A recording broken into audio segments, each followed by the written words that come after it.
Shanghai, and New York. And I'm very fortunate to have with me a very special guest, Lance Itkoff, who is the president of Graft Apparel. And Lance, why don't you introduce yourself? Well, you just did. You just did. So no. So for those listening in that may not know exactly what Grafton Apparel is, we have 132 stores across Canada under the Tip Top chain, where we have 90 approximate stores. And then we are the only national retailer of big and tall apparel in Canada, where we do business under the George Richards and Mr. Big and Tall banners. And that makes up the 132 store profile. Great. And I look forward to learning more about how you've overcome COVID and what your company is up to now. Yeah, like a lot of us were asking the question, what's going to happen post-COVID? A lot of markets are opening up in North America, where there is a new normal. I call it a new reality. And so we conducted research about 3 weeks ago in the marketplace. But actually, we've conducted 4 series of studies over a period of 2 months. We conducted a study for the banking industry, one for the food service industry, one for the consumer packaged goods, and now the final study is for the retail sector. And so we're going to aggregate some of those insights and share those with you to see how the evolution of consumer behavior over that period of time. I can't get through.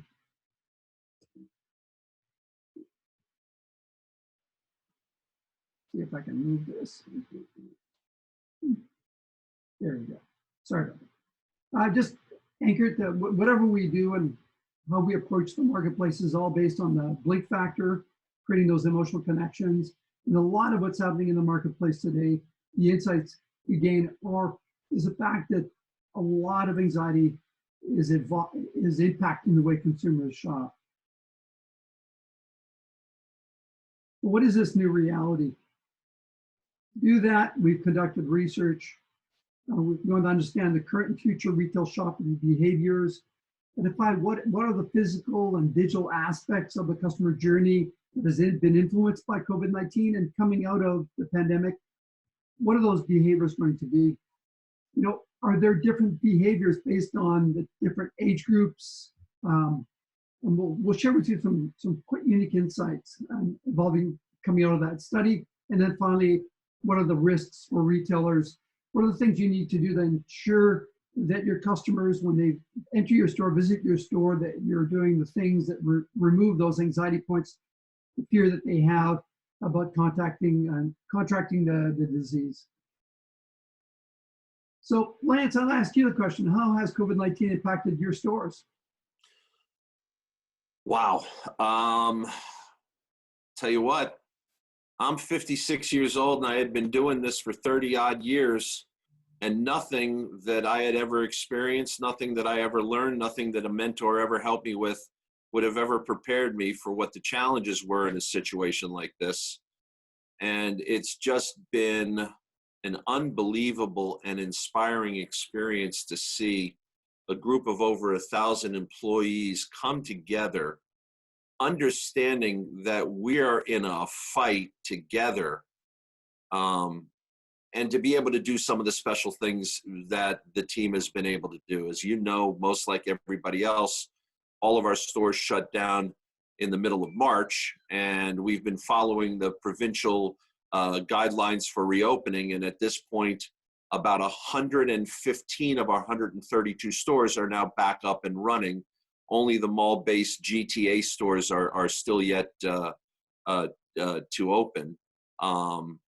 So we've had to rethink everything that we do and how we do it, whether it's the personal protective equipment that we provide for our stores, the cleaning protocols, the disinfecting protocols, the things that we know that are in the in-store challenges, whether it's about reconfiguring our office space for when we actually do go back to work, because we're all working remotely on web platforms, whether it's the way that we flow and procure merchandise with the disruption of the supply chain straight up and down the line, whether it's the way we structure our leases with our landlord partners, every single corner of the business has been basically turned upside down and forced us to relook at it. But the interesting thing is it just serves as like a laser focused reminder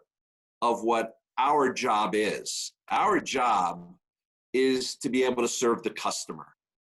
And this has been a real wake-up call for a lot of retailers who haven't been laser focused on the customer. And, you know, that's a journey that you, in particular, JP, have been a huge architect with us on over the course of the last 3 or 4 years as we really reinvented the company, where we went from an inward and backward looking company to an outward and forward looking company that listens to the customer. So it's been unbelievable. There's huge mountains of work to come, but I can tell you, I'm thrilled with the response of the team, the effort of the team. If I could tell you, in the last 3 or 4 weeks since stores have opened, based on our expectations, we're doing a good clip better than what we had expected. So I'm extremely optimistic and hopeful, and actually surprised with some of the business that we've gotten back already. And now it's just that new norm for us and how we rethink everything top to bottom. Fantastic. And we'll talk a little bit more about that as we go into the research results. So, you know, during the pandemic, what has been the consumer attitude and behaviors? And again, this is 8,000 consumers, 4,000 in Canada, 4,000 in the US. The study was a North American study. If I had to sum up what respondents were telling us, is really make the environment safe for me to shop. And that environment needs to be safe for the employees working and for the customers shopping. And that has been a consistent theme through the 4 sets of studies we've conducted. And actually, brand loyalty and willingness to shop is predicated by how retailers have treated their employees. So employee engagement, employee treatment, protecting the employees, ensuring that they're safe is paramount. So as I mentioned, we've done 4 studies. The first study we did was for the banking industry, and it was done March 20th.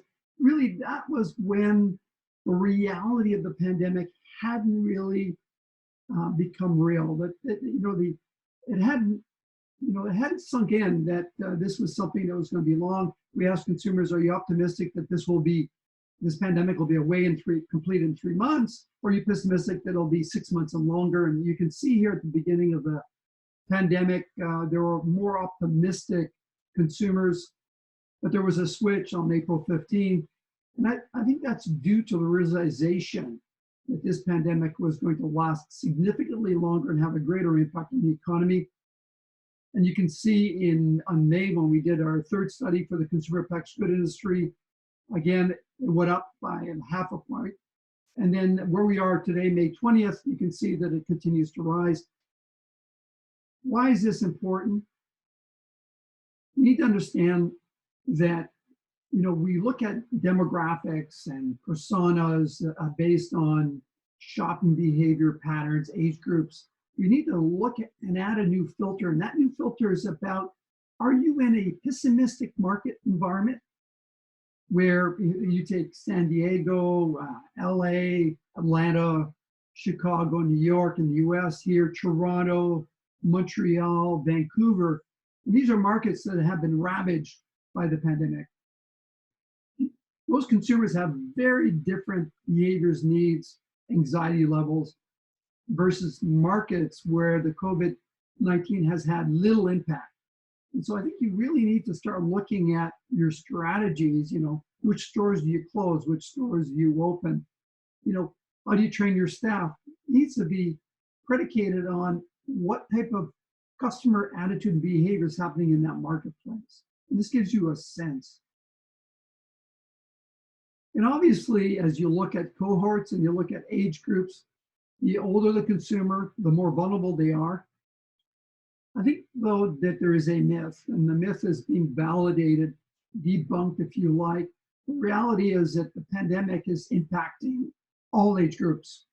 The biggest rise in Canada of the COVID-19 has actually been the age group 25 to 34. And this was the group that thought they were impervious to contracting the virus.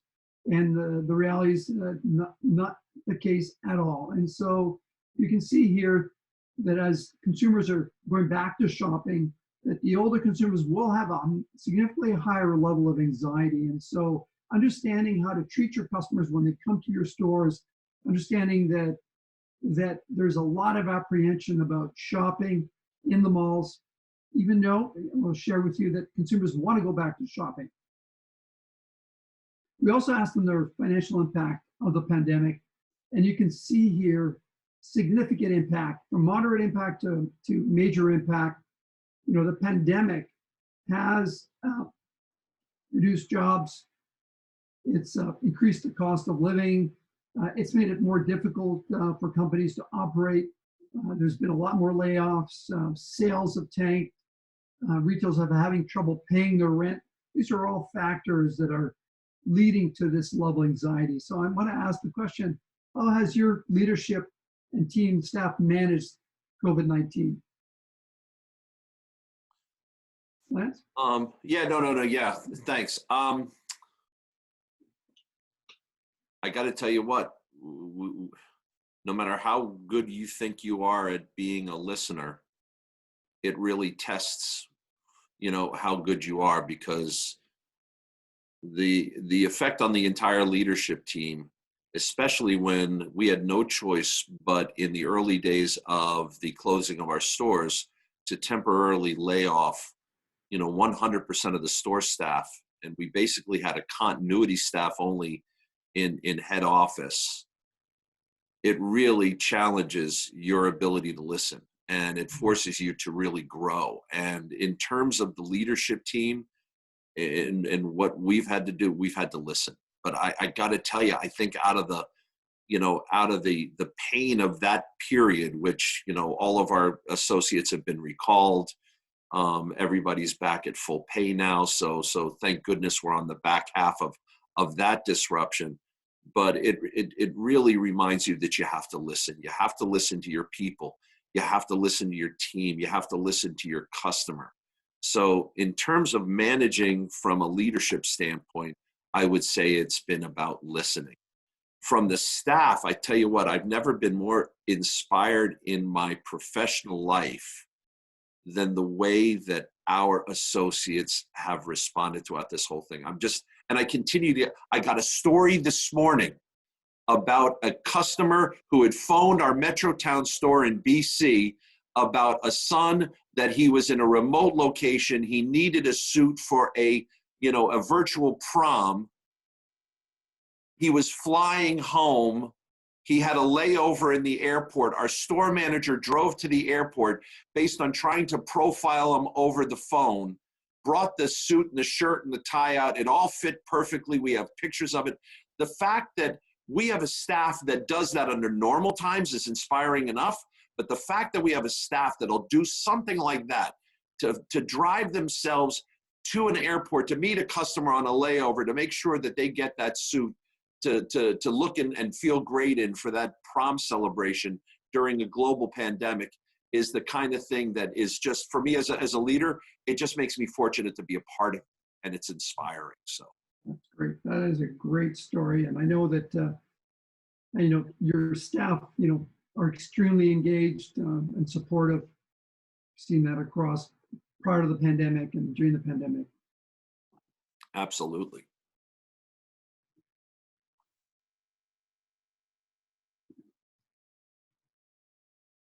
So when you look at online shopping, what was the impact? And what we see here is that online shopping, skyrocketed. We asked the question, how much has your shopping shifted due to the pandemic? Order online through Amazon, order online via retailer and deliver to the home, or pick up at the store, physically shop at the retail store, order by phone and deliver to the home, or order by phone, pick up at the store.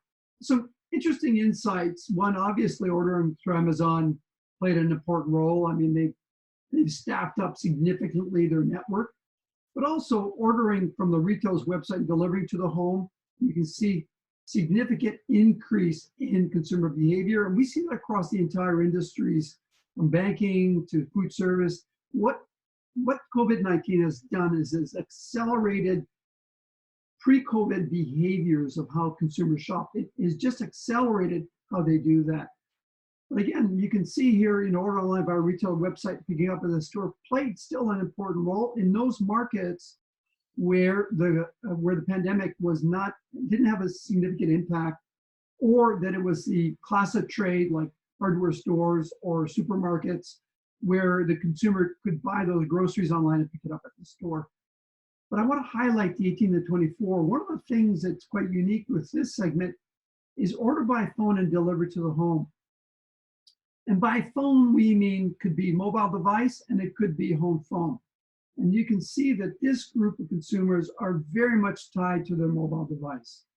And so as you look at strategies of coming out from COVID-19, you need to ask yourself, what is your mobile user experience? Are there areas of improvement in how your customers interact with that device? Can you make it easier, fewer clicks, easier navigation, better price comparing? These are really important factors for the 18 to 24. And actually, when you look across, you can see that other segments, the mobile device still remains an important tool in making their purchase decisions. We also asked them, post-pandemic, during the pandemic and post-pandemic, what are the categories you're going to shop? And obviously, during the pandemic, things like drugstore, grocery, and mass merchants did very well. I think the most recent statistics I saw from Walmart, they had the best quarter ever, because they filled a need of reducing the number of places consumers shop. I go to Walmart and do my groceries. I can buy my clothes for my kids. I can buy shoes. I can get electronics. I can all one stop. There's always this concern of the hassle of lining up and queuing and waiting to get, as retailers limit the number of customers in their stores, that loss of productivity for consumers doing their shopping before they actually enter the store is a huge factor in how many stores they visited. Coming out of the pandemic, you can see the categories that are fashion. Lance, your categories, there's a little bit less real appetite for shopping, although you can see shoe stores and apparel. There is 17% of consumers who will spend more, shop more post-pandemic than prior pandemic. And so that just shows you that the pandemic has accelerated current shopping behaviors. These behaviors are also going to continue post-pandemic. The opportunity for retailers is to give them a great reason to visit your stores, ensuring that you've got the right offers and promotions, ensuring that your stores from a safety and security standpoint are reflective of the needs of the customers, which we're going to get into later on in this presentation. And when you look at, consumer shopping, one of the questions that we asked them is that if your preferred product was not available in the store, if you didn't have that product, what would you do? And this is consistent with the CPG research we did, and this is a big kind of red flag. And the red flag is this, is that if you're out of stock, if your stores are not selling the merchandise that customers are looking for, you are actually driving them to your competitor.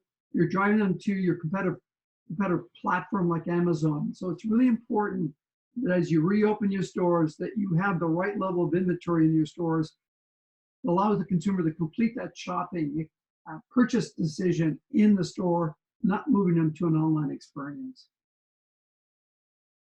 So I'm going to pass on. How did you fare with online sales during the pandemic, Lance? I tell you what, it was unbelievable. I mean, really almost immediately we saw the significant uptick in e-commerce activity. The thing that's actually surprised me the most, so let's just say, the rate of increase was more than 2 times what we had planned for e-commerce under our normal planned, period for March, April, and May. The thing that really surprised me the most is when our stores started to open up again, is that strength was fueling strength. I don't know whether it was the consumer sentiment coming back or whether it was awareness. But our e-commerce stayed just as strong even after the physical stores started to open up. It's almost as if, one is fueling the other. And we've all known that the customer likes to bounce back between the physical location and the online. We actually have two fairly unique businesses, one being Tip Top, who is a tailored resource, where your team helped us architect the notion of the fit room, and really walking in looking like 10 cents and walking out looking like $1 million. That's a very experiential process, and one that you can't fully replicate online. And then we have the big and tall stores, where there are a lot of specific needs of the fellow who's either tall or big, that the store experience really helps. So for those customers, they're re-engaging immediately in the stores. But for the customers who are repeat shoppers that know what they want, they're banging it out online. So they're both chugging along. So, I would tell you that the biggest surprise wasn't how much our sales increase, but how they're staying there right now, even as the stores come online. Yeah. It was interesting. In our panel, 55% indicated there was no e-commerce. We had 45% e-commerce, website delivery only. So no BOPIS. There was nobody in our audience that had BOPIS or BOPIS only. So that's an interesting insight.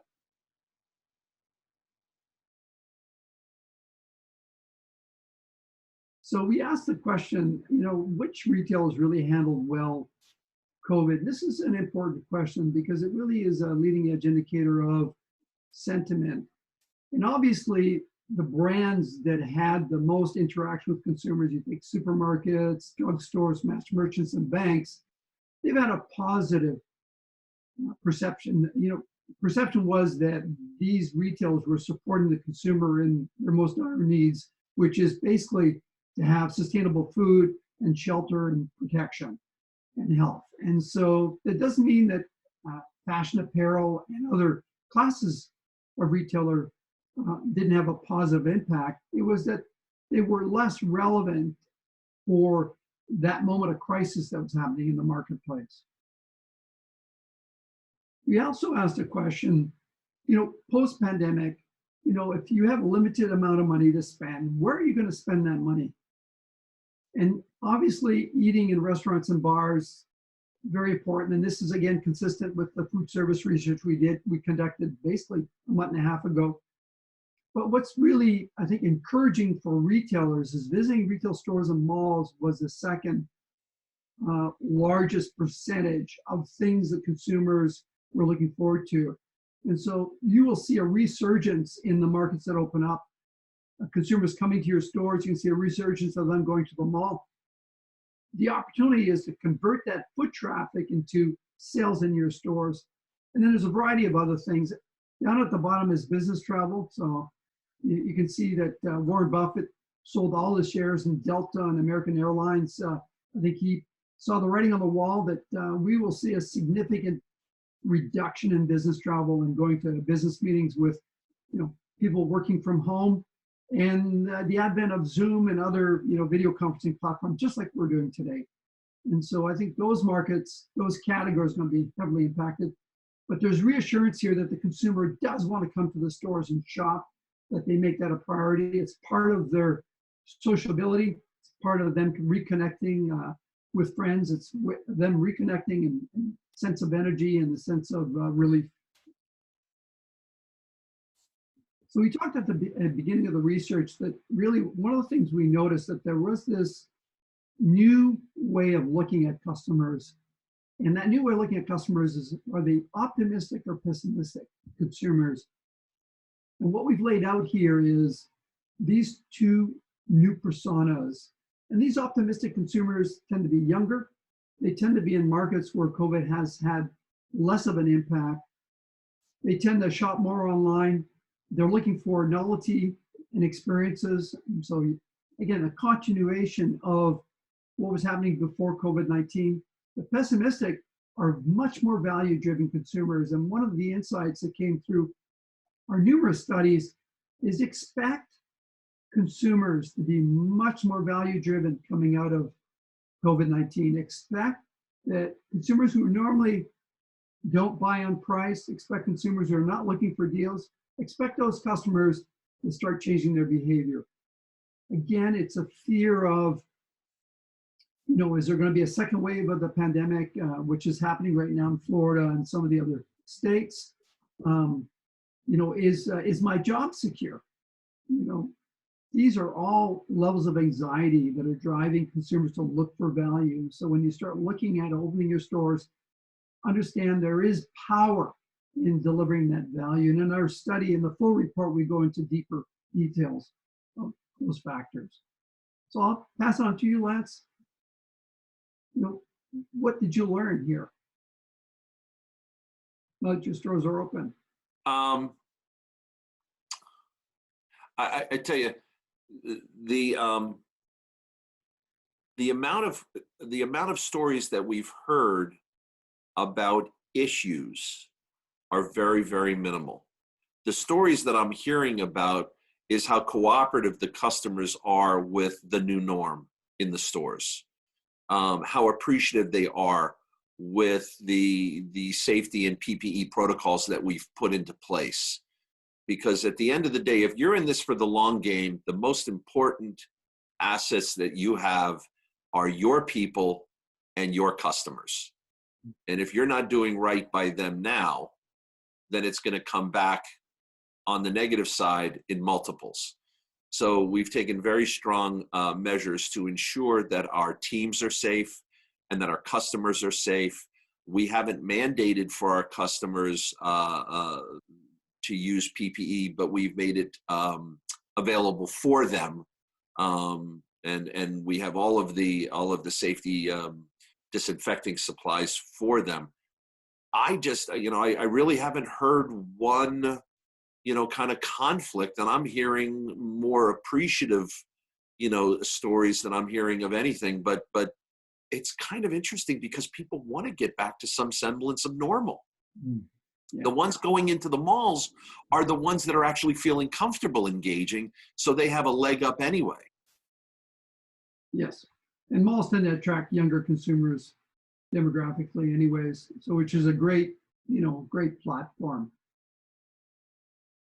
So let's see, one of the questions we asked, and this is before Floyd and Black Lives Matter, we wanted to find out, is there an undercurrent sentiment happening in the marketplace that will have a lasting impact on the market, on consumer behavior? We asked a whole series of questions, and what was startling is government debt will lead to higher taxes. There's a significant concern that all this investment in job security and ensuring people can meet their rent, there's a concern that there's going to be a payback period. There's going to be a time where this is going to have to be paid back. How we shop in retail stores will change forever. 70% identified that they don't see us going back to the old way. The new normal requires us to take seriously sanitization and customer safety and staff safety. I think it's an important point because when we've done these webinars, there is a sentiment. There's a group of you that's on the call today that's saying, let's just wait and see. You know what? The media is really blowing this out of perspective. This is 6 months, 3 months, 4 months from now, it'll all be over. At Christmas time, we'll be back to normal. So let's not overinvest. Let's not, put too much effort in coming to the market. I think that would be a big mistake. Absolutely a big mistake. Obviously, in certain other categories, and including retail, that means investing in new technology, touchless technology.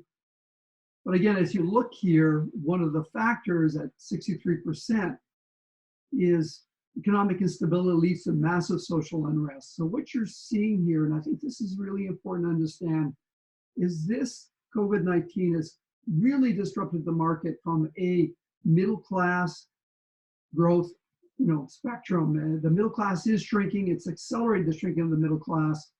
And that leads to really inequality in the marketplace. It could be ethnicity equality, or it could be income equality, or it could be accessibility to healthcare inequalities. This pandemic has really highlighted these issues. And there's a role retail plays at reassuring consumers. There's a role retail can play in the way you communicate to them. And again, all that's covered in our study. So what can we do as retailers to provide that hope? What can we do to reassure consumers and reduce our anxiety? As Lance indicated, consumers come to stores to shop as a way of retreat, sense of experience, escapism, and that plays an important role of why they're in the store. It's not just to buy products. If you look at what are the tools retailers have, what have we trained consumers? If you think of the retail networks that were active, were supermarkets, mass merchants, and drugstores. What did we train consumers to do during those periods? Safe distancing, limiting the number of people in the store. Those behaviors need to continue as we move out, because they are key behaviors that reinforce that the operation of that store is providing a safe environment for me to shop. And although it's a pain to wait in line and the queue, we've all accepted that behavior because we know that the benefit of that behavior outweighs the hassle. So we looked at it across our 3 spectrums of what we call our ideal omni-experience model, which is what are the processes we need to look at, the messages, communication, and the structure. I'm going to share with you, we did a whole barrage of attributes that we evaluated and wanted to get input from consumers.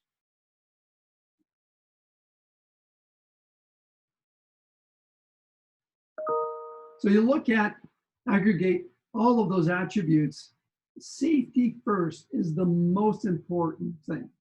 If you want to ensure customers come to your store, and you want to ensure that there's a positive experience with your customers, that they feel welcome, you really need to have safety as your first approach. Strict sick employees stay at home policy. And I know in Canada, we've got great kind of social infrastructure for that. In the US, depending on the markets, not so. Really important. Shopping carts are sanitized after every use. Really important to communicate that. I was this morning doing my shopping at Whole Foods, and they have someone dedicated there to clean the carts before and after. That's a really important statement. It's those little details that communicate that you're committed to a positive, safe experience for your customers, and you value their safety. Customers' safe distancing procedures, and what we've seen and continue to see is, directional signs on the floors, demarcation of where you wait when you're checking out. All of these things are really, really important. Supermarket chains have put acrylic shields in between the customer and the staff, for both the customer and the staff. Obviously, providing hand sanitization and mask at my Whole Food as you enter. I always carry a mask, but if you don't, they're going to provide you one. And then obviously staff wearing protective gear, new store layouts supporting, safe distancing. That's more prevalent in stores where you have waiting rooms or long queues, limited number of customers in the store, touchless in-store payment, and that's 68%. And I want to stop here because technology plays a really important role across all channels of retail, from banks, food service, mass merchant, drugstore, grocery, fashion apparel. Consumers now do not want to touch pin pads. Right? So the short-term interim is to always constantly clean that pin pad. But long-term, you need to really look at touchless technology and integrating that touchless technology across all your moments of truth. So if you're a retailer that's been using interactive screens as part of your demo, if you're a telco, understand consumers are very reluctant to touch those screens. And obviously, at the bottom, order online and pick up at the store. So BOVIS is a viable tool. It's a great strategy. It was a great strategy before COVID-19 of driving incremental sales to your stores. Again, COVID-19 has accelerated that initiative, which is actually a positive for retailers. going to move here, this poll. When you look at message, when you look at communicating inside your stores, on your website, the variety of other medias, fair treatment of staff is really important. Obviously, physically showing that by having them wear masks and protective gear and having them feel confident that the customer journey and their engagement is a safe environment is really important because they are representative of the brand. Online portals and customer support to answer questions about safety. I want to check to see if the store, what are the store hours, or there been any incidences, issues like that. Provide helpful tips, advertising campaigns supporting their social commitment. And we've seen that also is that a lot of retailers were smart and they engaged in social programs, either, producing masks for the healthcare workers or delivering food to the elderly. Those are really, really important elements of your social engagement. And what that's precipitated is that you may now start thinking differently about what is your social causes and how do you reflect those social causes in the way you market yourself. And as part of that social stewardship, providing financial assistance to employees, product donations to healthcare workers, financial donations to less fortunate, these all play really important in consumers right across all age groups. And obviously, the younger the consumer, some of these are more prevalent. For example, providing financial assistance to employees. Older consumers put more weight on that factor, but right across the spectrum, aggregated total sample, you can see here that these play a really important role. In the structure model of driving sales growth, it's really important, I reiterate, to drive that the items are in stock. And why that's important is that if this item is not in stock, there's a high probability, depending on the retail category, that they're going to go to Amazon and make that purchase. And all you're doing is driving a behavior that's already has been accelerated because of the pandemic. Price promotion are really important for this sector. So provide them another reason, a value proposition of why they come to the store is really important. Again, because consumers are spending more time on your website, make sure that your website is easy to navigate and buy. As you go further down, you can see, again, touchless home delivery. So if you deliver products to the consumer's home, how do you make that touchless? Do they have to sign for something or can it just be delivered? And further down, the brand socially and financially support the community is still very important at 41%. Lance, how does this kind of reflect your thoughts in the marketplace? No, I mean, I agree, especially when you talk about the implied promise that you have, especially when you're running a brick and mortar experience, is that you're going to have what the customer wants when they want it at a price that's a fair price for them. So your first two call outs, boy, they're never more important than right now with all of the additional external threats. And the interesting thing is where, I think that if you had done this sampling a year ago, you probably would have seen the commitment to employee safety probably registering close or below social engagement. Yeah. And how that has shot up, in importance. And as you said before, that's not changing anytime soon. Those protocols, the assumption has to be that we're living with a new norm. If something happens and there's, the magic potion that makes this all in our rearview mirror, we'd be happy to see it, but we don't live in that world right now, and we have to assume that that's going to continue. So at the end of the day, our challenge as retailers is, do we have what the customer wants? So bullet number one, you can come up with the greatest idea in the world, but if it's not there, they're going to get it somewhere else. Absolutely. And you're going to train them to shop to online-only retailers, which is kind of a kiss of death.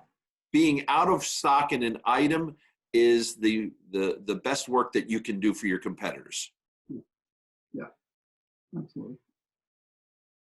So that all boils down to, I mean, the research report that you can download after this session is extensive, and I think it's about 50 pages. But I've kind of summarized them here for expediency's sake. Obviously, accelerate online shopping habits, and that includes mobile. And so if you were 40% of the people that are part of this session didn't have an e-commerce platform, you know, it is vital that you look at your online platform. If you don't have one, there are a lot of great ways of getting to the market quickly with Shopify and Magento, or just two of the platforms, and Amazon has a marketplace. But you really need to, and if you have an online platform, you really need to look at what is that user experience. Are you delivering, a superior user experience online?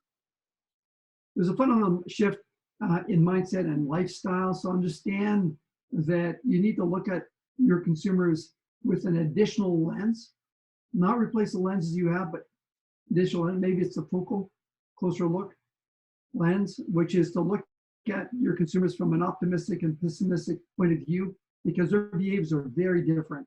Their needs are very different. And if you can answer their needs and be respectful and demonstrate empathy, then you've got customers for life.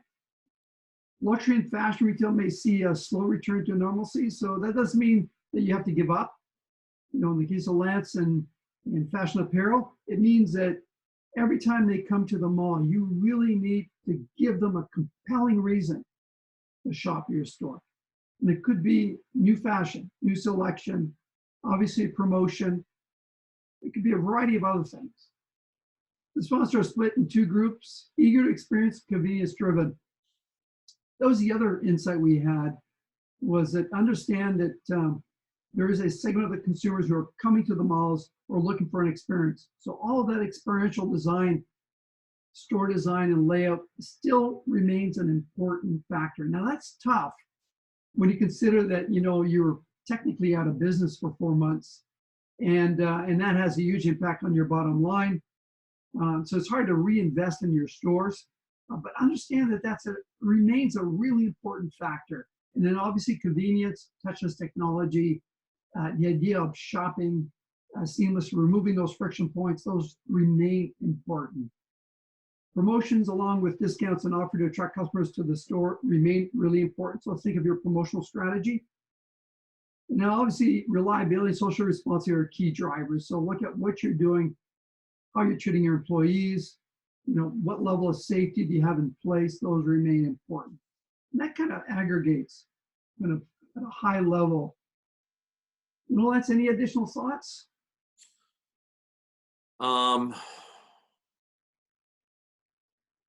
What I would tell you is that, I think that it's embellishing what I said before. I think that your call out was that these new thought processes, or these new protocols, or these new norms are not going away anytime soon.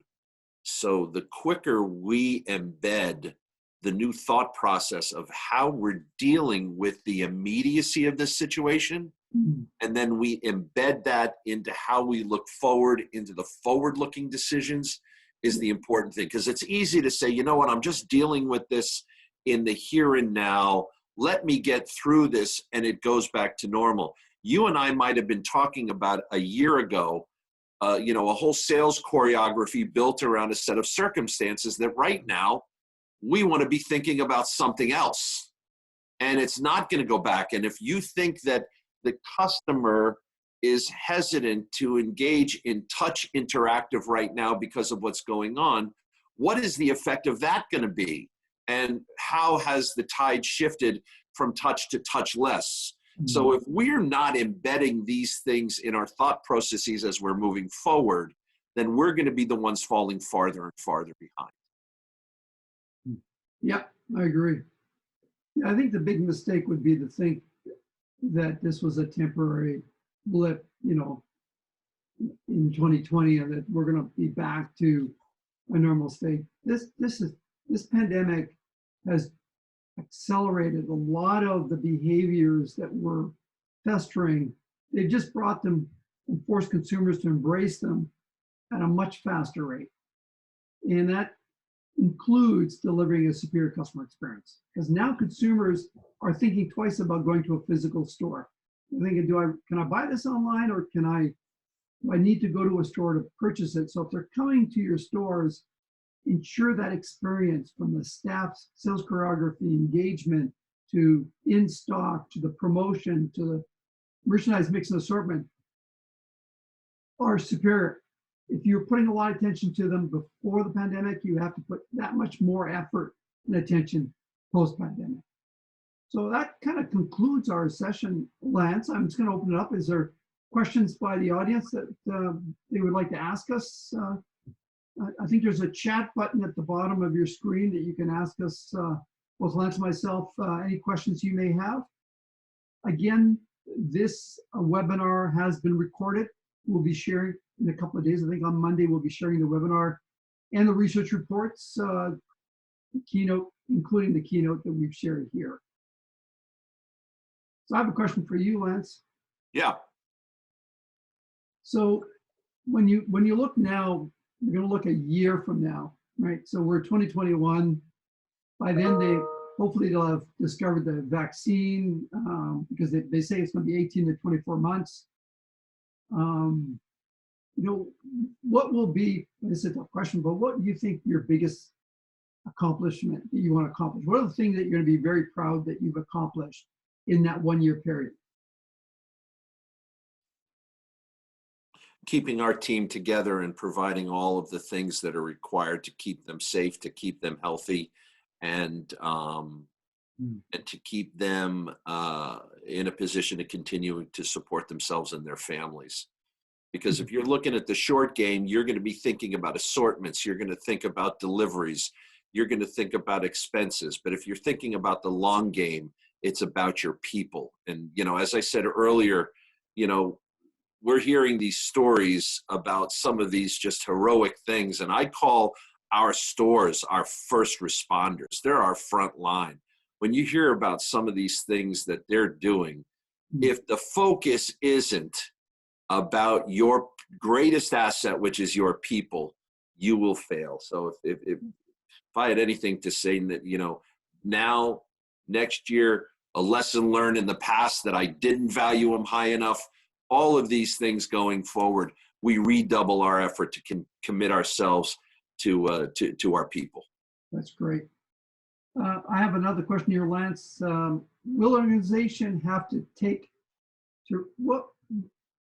I'm just going to read it to you. Will an organization have to rethink their future operations of their brick and mortar business? That's a question mark. Will this be the perfect time to reinvent themselves? So really, is this a time where you take a step back and say, okay, now's the time to reinvent? There's a great book by Joe Jackman called Reinvention. Talks a lot about that. What's your thoughts? Well, I tell you what, if we're not always thinking about that, and not just during a global pandemic, we're in trouble, right? You have too many times where people wait until they've spent years looking inward and backward and lost sight of their people and their customers, their greatest assets. And then they wake up one day and said, you know what, we need to reinvent ourselves. For us, the journey that we started with your team a couple of years ago is, okay, this asset had probably been ignored for a while. It got a little inward and backward looking. How do we look outward and forward? But the reinvention never stops. It's not simply about a one-time reset. And you've been a champion of this. It's not just the changing of tables and walls and layouts. It's the changing of your behaviors, your sales choreography. And these kind of things have to be re-examined on an ongoing basis. And that, to me, is the key, not just sitting back and saying, hey, is it time now? Well, I got to tell you, if there were those companies that weren't examining it all along, they're going to have a pretty tough time right now with the capital constraints that they have of saying we're going to be heroic by reinventing our brick and mortar experience, right? We reprototyped 10% of our portfolio last year with the new the new design and sales choreography that your team helped us build. We did 10% last year. Is there going to be a little bit of a pause while we rebuild our capital structure? Absolutely, everybody will. But we're on that journey, and that journey is not a static one-time reset. And then 3 years from now, 4 years from now, 5 years from now, we're continuing to go back to that same dance. It's about a reinvention on an ongoing basis. So, candidly, I'm thrilled with where we are and where we started this process, and the fact that lives on going forward. And we're not one of the ones that wasn't listening to the knock on the door all along and just continuing to do what you're doing and looking inward and backward. And now you're going to be faced with a heap of troubles. Yeah, well, you can look south of the border. I think one of your, what would be defined as your competitor there, just looking at filing for Chapter 11. Yeah, you know what? It's the people that had not been listening before are being disproportionately affected in this market right now. Yeah. The second question: if there is a second wave and another shutdown happens, what would you do differently this time around? Now that we have hindsight, that's a great question. I'll take that one. I was just on a call with our 132 store managers this morning, and one of them asked that same question. And my answer to them was, I don't know. I'll listen. I'll listen to what the new standards are. I'm going to take, the lead from the provinces. But, each one of these things has been a first-time experience for all of us. So on the what if there is a second shutdown, we're going to do exactly what we did. We're going to prioritize our people over commerce. We're going to do what's required to ensure the health and safety of our people and our customers. And then we'll roll with the provincial guidelines of what is when it's safe to go back in the water. Yeah, absolutely. There's another question here for Lance. What do you feel are the opportunities to connect emotionally with customers? Put them at ease, re-COVID, reassure, brand promise, find new ways to connect and relate to them in the new normal? Well, if you want to connect with the customer emotionally right now, you're going to create a brick and mortar experience that puts them at ease at a time when they've never been more ill at ease. So by doing the proper things, by walking the walk, by showing the way with the proper PPE disciplines in store, the disinfecting, the handling of merchandise, the handling of the customer, the whole choreography of the instructional signage within the store. When the customer sees that, they're going to be put more at ease, and that's going to drive that emotional connection. Then you could take that as the base, and with the level of service that our stores have always delivered, that kind of connection that I spoke about when one of our managers met a customer on a layover at an airport, our guys know how to make that emotional connection because, we worked with your team and we came out at the other end with our words to live by, right? We believe every man deserves to look great. We fit your body, we fit your budget, we fit your style, and we fit you with the confidence that you get when you look and feel great.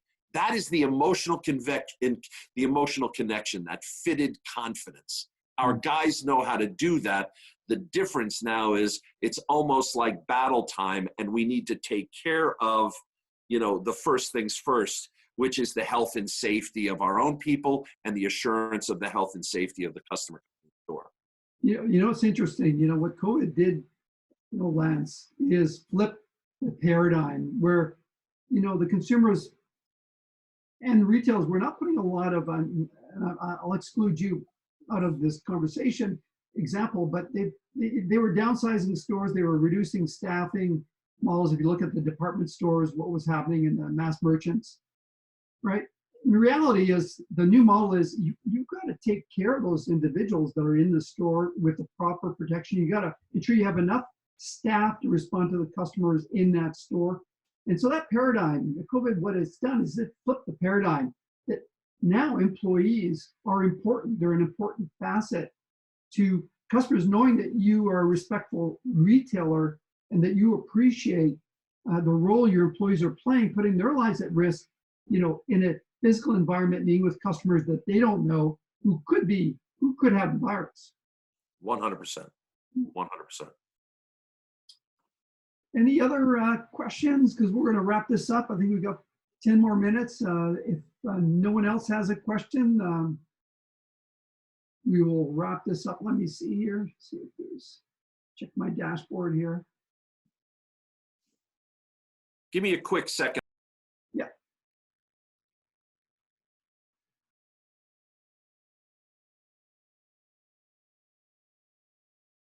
So there's another question.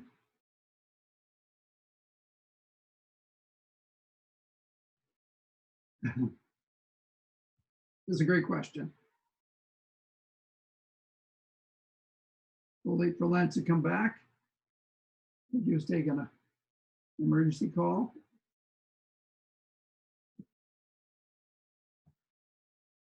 You know, when we look at the research, when you get the research report, you will, and if you'll find in greater detail a lot of these tables. And if you need those tables broken down by age group, by male, female, Canada, US, we have all those tables well established. Let us know and send us an email, and I'm more than happy to share that information. And if you, like, as one of the participants in our last session wanted to know, well, in their market, specifically in their region, what is the level of pessimism versus optimism? We can share that also. Hey, Lance, we got a couple more questions for you. Yeah, no worries. You know what? Some of the risks of the work from home protocol. Yeah. Yeah, that's why I'm at the office today. Okay, we have some senior leadership on the call, and you have talked to the value of your team and the need to protect them. What advice would you provide similar leadership to help their teams get through this? Talk to your people. Talk to your people. I mean, maybe it's just my DNA. You know, I started my career as a salesman. I talk to people. I'm a marketer. Call your people. I can't tell you throughout the shutdown, I talked to at least 5 associates a day that were on temporary layoff. If you show up, your people are your people, and they're going to understand when you have to do some things that are the very tough calls. But if you then run and hide and only come back out when everything's hunky-dory again, you're going to lose that engagement and that respect from your team. Talk to your people through the toughest of times, and they'll carry you through the best of times. That's the advice I'd give to anybody. It's a great piece of advice. And one last question, which milestones have to be taken to get retail companies back on track? What milestones do they need to take? Your thoughts? What milestones? Yeah. Be faster. Be faster in your decisions. Walk away from the things that aren't working faster, because the customer is going to be more demanding in every facet of their decision making, because they've learned to live for 2.5 months without, right? Yeah. To re-engage them back in, you have to give them what they want, when they want it, where they want it, at the right price. It's the old retail adage, right? Give the customer what they want, when they want it, at the price they want it at, and the size they want it at. The threats are ever more apparent now, both external and competitively, so that if you're slow to moving and you keep your target fixed, that target is just going to age up faster and faster and faster. So you need to continue to look forward and not just look where you are, or else you're going to fall faster and faster behind. Yeah, absolutely. And I would say that the milestones have to reflect the emotional needs of your customers and your staff. So ensuring that they're safe, ensuring that you have the right sanitization protocols, slowly moving or rapidly moving your technology to touchless. Those are all things as part of milestones. And obviously technology takes 12 to 18 months. So I would jump on that journey now, because whoever's, we call it learned behavior. So if I go to a supermarket and they have touchless technology, and then I come to your store and you're a fashion retailer or a shoe store operator, you're going to be penalized. You're going to be seen as a brand not in tune with the realities of the marketplace. because that consumer is coming with learned behaviors from other retailers. It's really important to look at those facets that are technology driven or store layout driven that take longer to implement. Look at those facets and put a plan in place so that you can meet the needs of customers as the market needs of customers are met. Yeah, absolutely. Yeah. And that, Lance, I want to thank you very much for joining us on this session. I know how busy you are as your stores are opening up, and I appreciate your input and firsthand experience on COVID-19. And the audience, I want to thank you very much for taking the time. If you have any additional questions, you know where to reach us. Thank you very much. Thanks, Lance. Thanks, JP. Bye now.